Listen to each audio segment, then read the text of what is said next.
Today we will be talking about the heavenly mate that resides in oak tree. The heavenly mate that resides in Iroko tree. Egbe elere inu igi Iroko. That's in Yoruba language. Now we are going to talk briefly about the oak tree, about Iroko tree. There's a particular warrior. She's very, very powerful. And anytime she's going for war, she's going to wear all the things she needs to prepare herself for the war. She's going to wear them, and she usually wear this flashy light, bulb light in front of her head. So each time she's ready to go to war, she uses all her chants, everything, her charm, every other thing she needs for the fight. She has been doing that on and off. So there was this day, and she has a friend. That friend is also very powerful. The friend is called Uluaye, Babaluaye. Is also very, very powerful. So there's this day something went wrong. A lot of things went wrong. Everything about her started falling apart. The only person that came to her rescue was Babaluaye, and things started working the way they should work.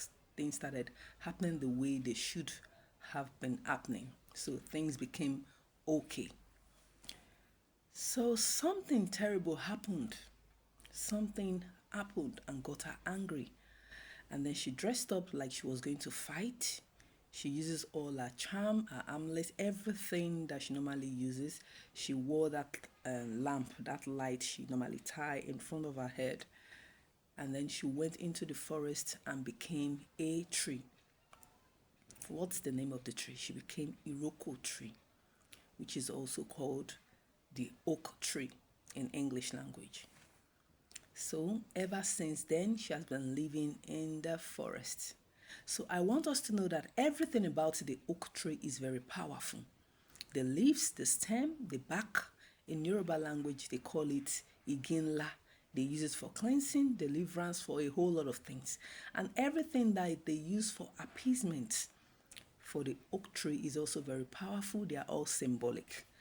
So let's talk about how we got about the heavenly mates of the oak tree, the heavenly mates of the Iroko tree.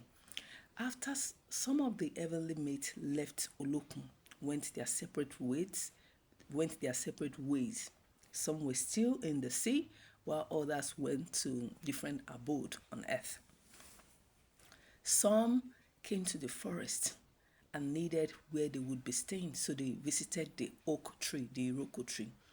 But the warrior didn't accept them, so they asked the warrior that's Iroko tree, the woman herself. They asked her if she could help them. They can be residing with her, they can be living with her. And she said there's a condition to that. And they agreed. That can't be said on air. It's a private thing, it's a sacred thing.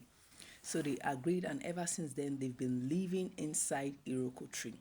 So all the appeasements have been done. All appeasements are usually done in front of a Iroko tree, and then there's this cloth tied to Iroko tree, which signifies how powerful Iroko tree is. It could be white color depending on the tradition, depending on their culture. It could be another color, but it's also very powerful and symbolic. Everything that has to do with Iroko, the leaves, the stem, the bark, the root, everything. If you cut Iroko tree, the little juice that secretes out of it is also powerful. Everything and all the things they use in appeasing Iroko tree is also powerful. So from there, they abide by all the rules and regulations governing Iroko tree. Whatever it is Iroko tree eats, everything Iroko tree eats, they eat as well. The taboos also affects them. The do's, they do it. The things they should not do, they don't do it. Anything that does not work with Iroko tree, it doesn't work with the heavenly mates as well. So from there on, they have been called and they have been part and parcel of Iroko tree. That's why they are called Egbe Ilere Omo Igi Inu Iroko. Egbe Ilere Omo Igi Inu Iroko. So they've been living there. They come out from time to time and go back to Iroko tree. So any Iroko tree you see, or every Iroko tree, those trees are very powerful and symbolic. Iroko tree is no ordinary tree. It's a very powerful tree. It's a very symbolic tree. That's why some people are told, or most people are told, you don't just go there anyhow. You don't just touch it unless you are an initiate, unless you are a child of the Iroko tree, or you are part of the heavenly mates of the Iroko tree.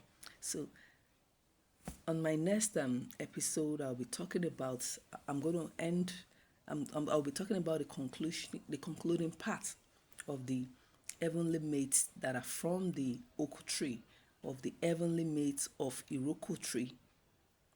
Thank you.